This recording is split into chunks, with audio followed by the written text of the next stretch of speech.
Hello, everyone. Today I'm joined by Terry Wisdom, the founder and CEO of Harlem Network News. How are we doing today, Terry? I'm doing great. I'm really happy to be here and just speak to the people and speak. Glad to have you. Thank Glad to have you. So, Terry, can you tell us a little bit about your background and what do you do at Harlem Network News? you. Okay.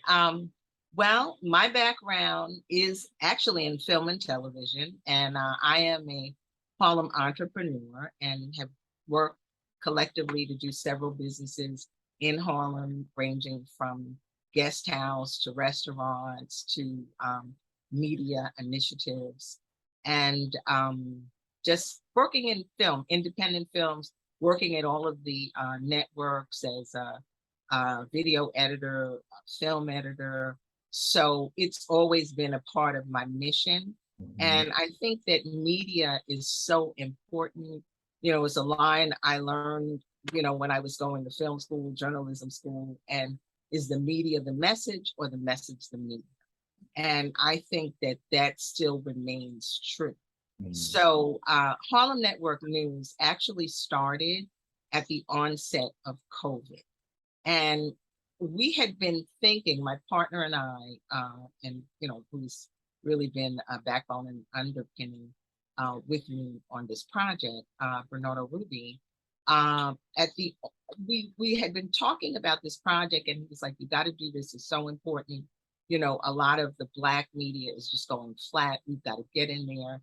And at the onset of COVID, we just had to jump in the deep water and get it started. Mm. And why is because there were people that were walking around Harlem saying, and this is regarding COVID, "I'm Black, I can't get it." Mhm. And and a lot of people died because of that. And a part of why they were saying that is that they did not see themselves on the news. They saw Elmhurst Hospital, they saw other people were being interviewed. And by the time everybody was, quote, woke, we had body bags. So really, I believe that it was Easter Sunday that we started our programming. And initially, a lot of our programming had to do with what was happening in for COVID and the community. We interviewed several of our Harlem doctors, and we like to say that we are Harlem Network News, the voice and drumbeat of the people, and not just for Harlem, but it's for Harlem and the Harlems of the world. And of course, it is for other communities because when we all know what's happening and we're all on one page, that's how we can have a better environment and develop better relationships because we are all in this big world together. And as you know, New York City is a melting pot, and Harlem is the mecca of Black America. So goes Harlem, so goes the world. So thank you. Well said. Thank you for sharing that. And we connected over an interest that I had in a certain historic Black neighborhood that's up your way. Shout out to Jose Ruby for making the connection. Can you tell us a little about the SANS area and your connection to it? Okay, I would love to share about the SANS area, which is in Sag Harbor, New York. And for folks who don't know, Sag Harbor is on the East End. It's about 100 miles from Manhattan. And when you hear people speak about the Hamptons, Sag Harbor is part of the Hamptons. You have, you have West Hampton, and then you come a little further east, and you have Southampton, you have Bridgehampton, you have Sag Harbor, East Hampton, and then the final stop would be Montauk Point, which is the tip of the island. So Sag Harbor is a small and quaint town. However, it goes back to the 1700s. It's a whaling town. And this is where there were whalers and there were also Black whalers. What is also significant about the area and the community is that there is a Native American reservation that is there. And a lot of people don't know that. It's about an hour and a half from New York City, and it is the Shinnecock Reservation, and that is in Southampton. And I mentioned that just in terms of the historics because all of these communities are connected. And that's why SANS, which has to do with the Black Sag Harbor community, and those communities are Sag Harbor Hills, Azurest, and Nineveh Beach. And those are the Black communities that were formed out there. But it goes back really further than that, because when I say the Hamptons and I say the East End, there were Black people. The Sag Harbor SANS communities started in about 1947. And they started because with Jim Crow and all of that, Black people who were working and middle class and, you know, looking for some place that they could take their children for vacation, and where they could be safe, where they could be themselves, where they could enjoy. So one Black person came and bought in Azurest, and you know, that was the first community that was formed.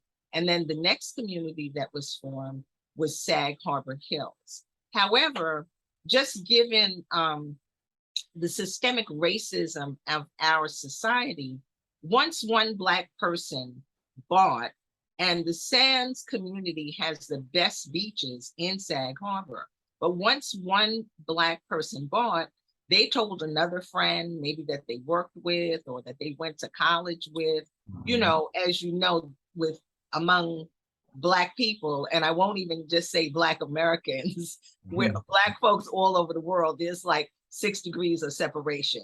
You're always going to go somewhere and find out somebody was somebody's cousin. And even in the transition of the Middle Passage, folks were dropped in South America, Central America, and in North America. So that means we're all connected. You could easily have a cousin, a brother, a sister that is in another continent that you may not even know, you know, so that's kind of where that's at. But that's the drumbeat that we go through. But I say for Sag Harbor, once one Black person bought and they told their friend and their cousin and their fraternity brother or sister or whoever they work with, come on out, and they came on out. And of course, once Black people bought up, then no white people wanted to come to that area. So that's really, really, really how it began. And in about, and I don't want to get my dates wrong, but in 2019, SANS Historic District was officially listed on the National and State Register of Historic Places. This happened in 2019. So, you know, as you can see, we know that all over the country, all of our cities, be it Harlem, you know, parts of Philadelphia, parts of California, like Oladera Heights, all over the country, Baltimore, Maryland, a lot of the historically Black communities have been gentrified, okay? And, you know, people out of economic hardships have been selling their properties, and then others have come in and just taken it over. And because of their economic status, have been able to rise up and make it a better place. So that's really what Sag Harbor is, but the SANS, but it's really more than that, because if we look back to the 1700s, 1800s, and many people may have seen the movie The Amistad. And the Amistad really was a ship, and you know, there were people who had been enslaved who jumped ship, ran away to freedom, and it's a whole story. But that actually took place on that East End. That Amistad boat actually was docked in Montauk Point, and about 20 years ago, right in Sag Harbor, there was a ship captain who, a Black ship captain, who did a replica of the Amistad boat. And he brought that boat from Africa to Montauk Point, and we had a great celebration on the pier in Sag Harbor with African drumming. And then there's a whaling museum in Sag Harbor because they were Black whalers. So we had a celebration at the whaling museum. And there's also, and I know this is a lot of information, and it's important keep it coming, because our histories are often untold. So there's a society in Sag Harbor called the Eastville Society. And the Eastville Society is a historical society, and it is dedicated to the history of Sag Harbor, and it was founded in 1981. But they are letting us know all about what happened and the back history, you know, from these 1800s, from the Amistad boat. And they actually had an exhibition at the Eastville Society, which is just a little up from SANS. It's on the main road. And this exhibit, you know, had artifacts from the boat and told the story. There were quilts, but there's also a church that is adjacent to the Eastville Society, and it is the St. David AME Zion Church. And this was a church of abolitionists. This is a church that it is alluded, the pulpit does pull away, and it helped with the Underground Railroad. So there's so much history here, though it is SANS and a Black resort community. And a lot of people now are choosing to live there year-round. So there's just so much history, and it's unknown history. So it's really, really important to be able to share this. And there's a connection. The St. David AME Church has a cemetery next to it where Africans and Native Americans are buried. And so there's a huge connection between the Sag Harbor community, the SANS community, the Eastville Society, as well as the Shinnecock Reservation. A lot of the Native Americans on Shinnecock look Black. And the connection is that if you're Native American at this point, you would be pure Native American, or you would be mixed with Black, or you would be mixed with white, or you would, you know, so on and so forth. So those Shinnecock Nation helped to hide and free lots and lots of African enslaved who ran. And that happened in the Cherokee Nation in North Carolina. It happened all over. So there's just a huge connection, so much history that is being brought up out there, you know, but that is really where and what Sag Harbor and SANS represents. So it's very, very critical that this community has been landlocked. But even though it has been landlocked, it is still endangered. And it is endangered because developers now understand the value of this property, the value of this beachfront. And given the systemic racism of our society, they're understanding that there are economic issues. You know, when this community began, it was in the 40s and the 50s. It was post-World War II. A lot of Black men and women had gone and were part of World War II. And as you know, a lot of the troops in World War II were segregated, but they did get their GI Bills, and they did get this and they did get that. And, you know, this was during the 50s. So this was a time of American prosperity, home, picket fence. And everybody kind of piggybacked on that to some degree, even Black folks. Mhm. So that is how the community was started. And often, I know my family came to Sag Harbor in 1960, but I had first visited a few years later because one of my aunts used to come out to Azurest, which was the first community. And that's how we decided to buy in Sag Harbor. Mhm. But when we built our home, my father was a New York City detective. My mother was a teacher. And we built what was called a shell. And then my father built the inside. And then my uncle bought a lot down the street and built a shell. So this is how people were creative in building their homes. Mhm. When we were first out there, we had dirt roads. Our gas was on a tank on the side of that. It was basic. We didn't have street lights. We walked around with our flashlights. So it was really a very, very great place. And we have to pay homage to some of the families. I actually did a film on Mhm. Sag Harbor for their 25th anniversary of Sag Harbor Hills, which is what my family's a part of. That's the section we live in. But it's now celebrating its 60th year.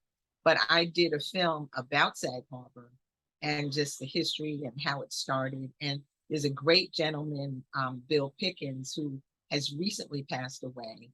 But I had a lot of footage from him, stock footage. It's just a 15-minute and I need to expand it. Mhm. But I had a lot of footage which really showed the true history of Sag Harbor. I've got the Shinnecock Powwow, which happens every year at Labor Day still. And that's in 1950. I've got footage of people out there for a party like Lena Horne and Langston Hughes, so just a lot of rich footage, and a lot of the people whose shoulders we stand on are now gone. My mother, Myrtle Duncan Hamilton, my father, Wayman Terrell Duncan, we stand on a lot of shoulders of a lot of people. Right. Some of the Tuskegee Airmen are out there. But what happened in the transition, actually, B. Smith was in our community and had a wonderful restaurant right on the pier. So there's so much richness there. But Are what there a lot of Black-owned businesses out there also? there are a few. Okay. There are a few. I mean, B. Smith was one of the big, huge pioneers. Her restaurant was right at the end of town on the wharf.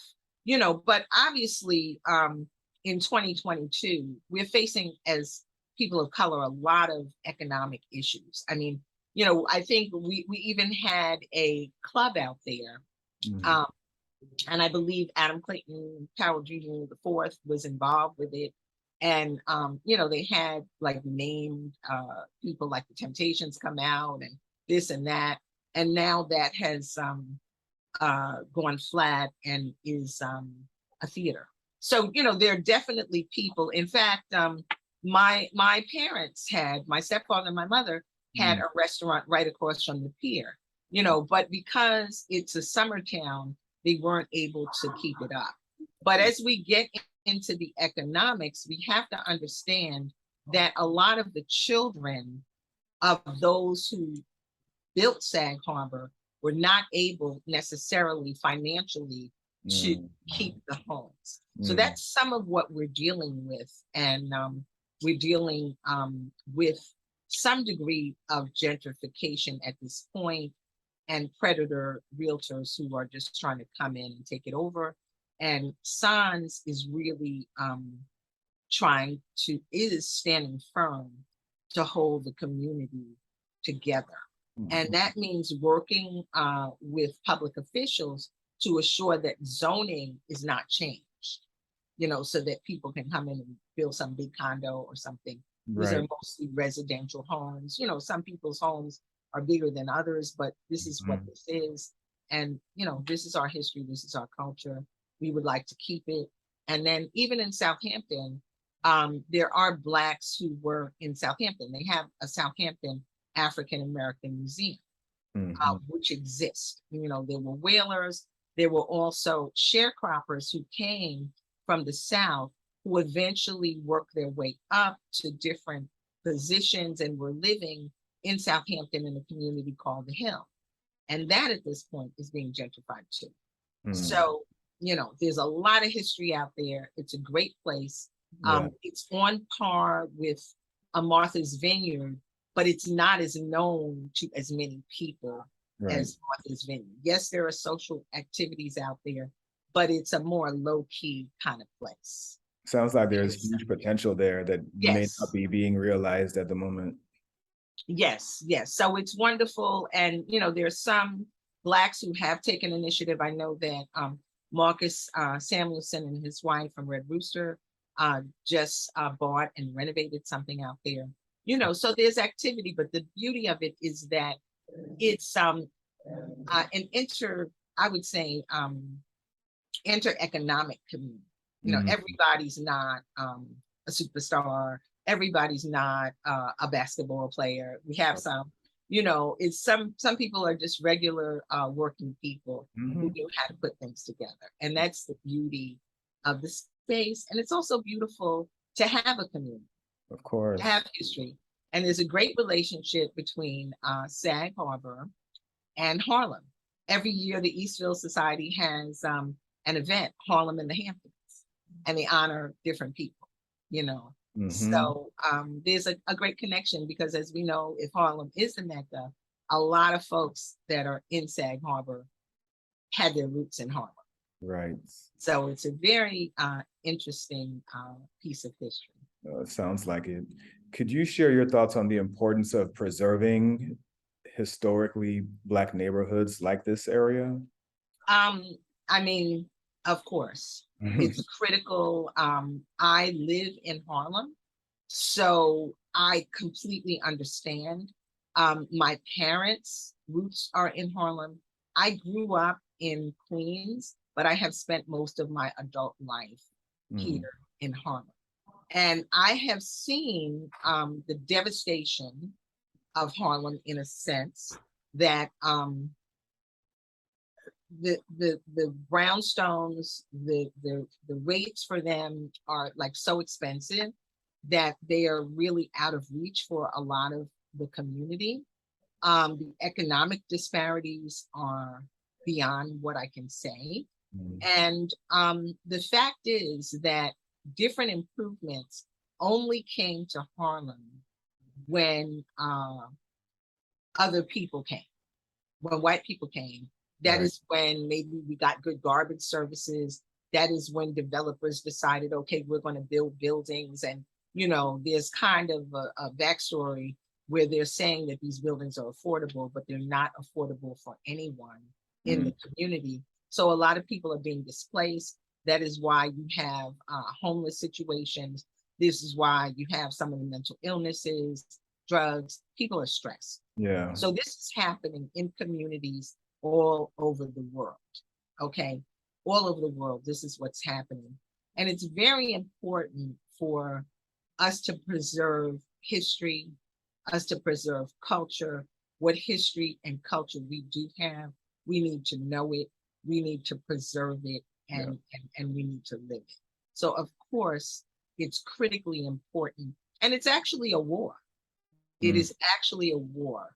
And, it's not saying that we don't want other people, because if anyone knows, Black people, African American people, African people, we Native American people, and we're a mix of many of those things. mm, My family also has roots in the Cherokee Nation.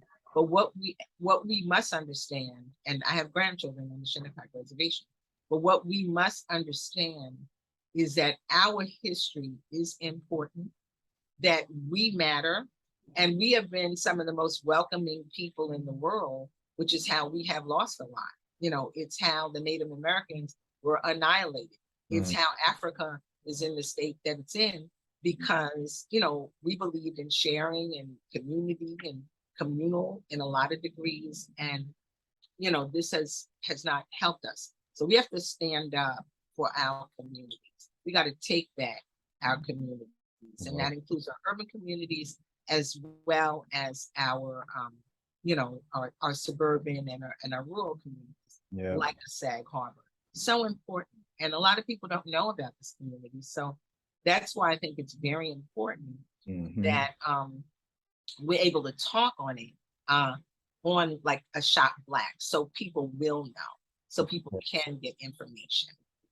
Harlem Network News, we're going to be doing a feature on Sag Harbor so people can find out more about us. They can reach out to us at our harlemnetworknews.com or harlemnetworknews@gmail.com. And also, you can call us directly, 646-261-5397, to find out more about it, the events that are happening. I mean, the great thing, because initially when my family came to Sag Harbor, we had initially looked at the Martha's Vineyard area, and but it was far.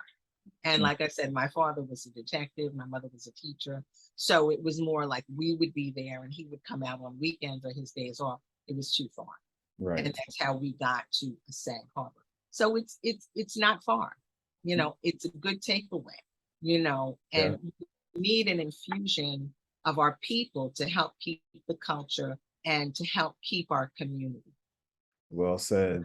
Yes. Terry, if anyone wants to find out more, I know you gave your number and the website. What other projects is the Harlem News Network working on that people should know about? Well, thank you. It's Harlem Network News. Harlem Network News. Yeah, Harlem Network That's like News. when people say Black Shop instead of Shop Black. Yeah, no, it's important because we want people. Harlem Network News is on Facebook. We're on Instagram. We have our website, YouTube.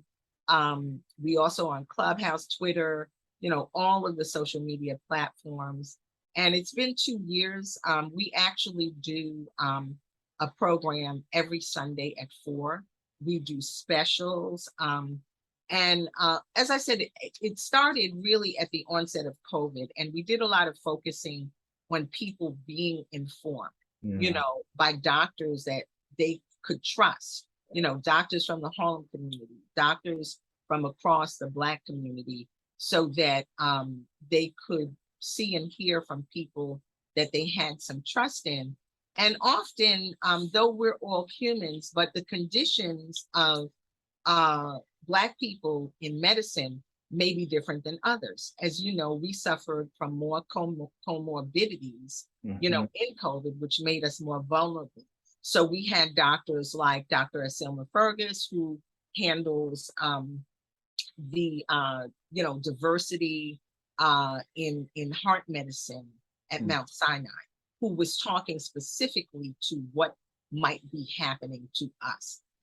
So it was important to have our doctors in and give that clear information. Harlem Network News also we have a relationship with many of our public officials, here in Harlem and in New York City, so that the community can be informed, because for the most part, even a New York One, which is our local news channel, often doesn't cover things that are happening here in Harlem. Somebody shot and killed, or there's some explosion or something like that, they're going to lead with that and roll that all day long. Right. But different activities that happen here, good things that happen here, featuring, businesses, different things that are happening here, that is not happening. Yeah. And it is super critical. Like we, covered the Brooklyn Academy of Music does a Dance Africa every year. That's something that we covered. That's something that we featured.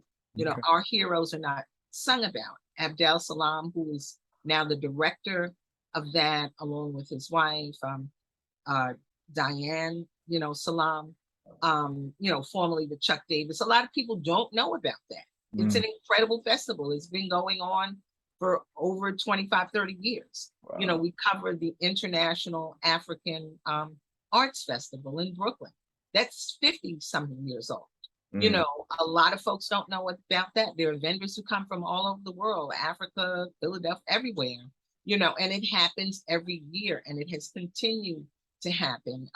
The founder of Kwanzaa, has been on our show. He is, still alive. So these are some very critical kinds of history and information that we really work hard to infuse into our program. We also have here a Harlem Chamber of Commerce. Every year they do something called Harlem Week. That's approaching 50 years. These are institutions. Yeah. And this is very important. But a lot of people, even right here in Harlem, don't know about it. Why? Because it's not covered. We just had the African American Day Parade. That just happened like a week ago. We covered that. That's never on national TV. It's been going on for 50 years. But one of the big initiatives that we have taken and take up initiatives is to bring our sister Brittany Griner home. And our approach to bringing Brittany Griner home, because there have been several news stories. There was a petition that went out with a group called Win with Black Women, of which I'm a part. And, that generated some energy, as well as one of the heads of the WNBA. But as we know with news, it changes. Brittany Griner right now is in a back burner. She's still there. She's still got 9 years and she still needs help. So Harlem Network News, what we've done is we did an open letter and a petition to President Putin. And that's really based on the fact that Russia has had a long-standing with our Black community, which is a community that has been oppressed. When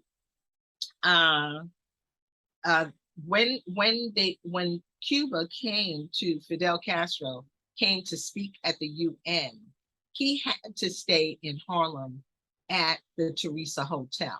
No other hotel would house him. He stayed at the Teresa Hotel, and he was visited by Nikita Khrushchev right here in Harlem.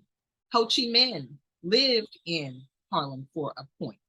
And as we know, with W.E. Du Bois and, several others of our actors and, people who suffered oppression, there was some relationship back to the 20s, Paul Robeson, back to the 20s and 30s with Russia. So we thought it appropriate to reach out to President Putin on really an oppressive humanitarian to bring our sister Brittany Griner home. We don't want to trade her with anybody. We want to see what can be done to bring her home. And if there's community service or whatever it is that needs to be done, that's the point that we're on. We have reached out to the Russian embassy. We are trying to do our talks with that. And that is not to negate whatever President Biden and Vice President Kamala Harris are doing. I know they most recently met with her family, with her wife, Chanel, and also with the sister of Paul Ware, who was, they're trying to make that deal. But at this point, given what's going on, all of us have to be innovative and creative and help how we can. So you can go to all of our social media. You can sign our petition. We have over 1,500 signatures, many of that we got out at Harlem Week, where we actually interacted with the people and people were made aware of the circumstance. So that's the kind of legwork that Harlem Network News does. We bring you the news, we bring you the information. A lot of people, just because of media, may not even know who their congressman is. They just don't have that clear information. And they are so overwhelmed with survival that it's hard to keep up with things. So that's who we are. We come in and we look for the news and information that we bring people to bring activism so that they can get engaged, they can get involved, and they can become active in changing their life. you can't sit and say, oh, the public officials or whatever they're doing, it doesn't relate to me. Because at the end of the day, it does. It's going to directly affect you. So you've got to get involved. You've got to know what's happening. And that's what we do. We were recently at City College where the Secretary of Labor came. Our former Congressman Charles Rangel has a Charles B. Rangel Institute for Infrastructure at City College. So a lot of that infrastructure funds is going to be funneled through that. And our current Congressman, Adriano Espion, was instrumental in that. So we have a lot of issues and concerns that are happening here in New York City. And we want, and all over the world, Harlem, we want everybody to be knowledgeable. Knowledge is power. That's another one of our mantras and one of our statements. Yep. And, we are deserving and we absolutely matter. We're also working on a project. As many of you know, a film, and if you don't know, you should. A film has come out, Woman King. It is absolutely amazing. Viola Davis stars in it. She also, her husband and their company is one of the producers of it, Juvie Productions, along with other producers. There's a Black woman director, Black woman editor, powerful, a Black woman who is a senior VP at Sony, is doing some of the promotions. But once again, boots on the ground, people need to know about this film. It's based on a true story. It does deal with the dichotomy of what happened with the Dahomey Kingdom, which is now the Republic of Benin, and the fact that there were women warriors. I have been there myself and seen the breastplates. And, an FYI, we need to know our history, because I know there's some bits of controversy about it, but you got to know your history. You got to understand that, yes, there were Africans who were involved in helping the slave trade, but there was always slavery in Africa, but it wasn't based on race. Right. So, this is where this fits in, and this film deals with it. So it is like a Black Panther, but at the same point, this is based on truth. Right. So it's important people know that. And Harlem Network News has taken initiative to work with some of our nonprofits and get some students out there and have some talkbacks with them. And we did first attend a premiere of the film at Columbia that had talkbacks for the students. So really, really important. That's how we're going to make some change. We do come from kings and queens, and our crown is bought and paid for. Indeed, yes, indeed. Terry, thank you so much for stopping by. Thank you for sharing so much great information with us. Definitely check out Harlem Network News. Yes, Harlem Network News. Instagram and all social media platforms. And subscribe. You have a newsletter they can subscribe to as well. And yes, absolutely, we do. Thank you for mentioning that. That's very, very important. If you go to Harlem Network News at gmail.com, you can actually send us your email, or you can go to our website, or you can quote DM us on Instagram. And we're also just broadening our perspective, in terms of going to TikTok, because we know that as my 11-year-old grandson says, well, if it wasn't TikTok, like I wouldn't know what was happening. Right. So we gotta pierce that veil, the veil of the music, because music is a mantra. So we need to uplift ourselves, and all this, gang killing rap is translating into actual killing. Yeah. So it's really, really important. And of course, financial underpinning is so, so important. I mean, that's where the infusion of funds needs to come to Black and African-American media, because it has been taken out and it's been bought by other people. And that's not saying that some of the other people are not trying to get the message out, but it's not our message. And we best can tell our own stories. So if you have stories that you'd like to share, if you would like to help you know, with contributions, donations to Harlem Network News. That is a very critical thing. If you have a skill set, you know, of writing, social media, we'd love to talk to you. You know, we matter. And we're still here. So Thank we you, thank Carrie. you. No Okay. problem. Well, you have a great rest of the day. Thank you again for stopping by, and Okay. take care. Okay. Okay. We'll be in touch. And thank you for the great work that you're doing, and Thank you. your trailblazers also for sure ahead of us. So we Oh, thank you for having, and it's been a experience because I'm usually interviewing people, and today I'm being interviewed. So yeah, indeed. thank you Nice so change of much. pace. No problem at all. Take care, I Terry. appreciate it. I appreciate it. So Harlem Network News, and remember Sag Harbor. Yes, Thank you. indeed.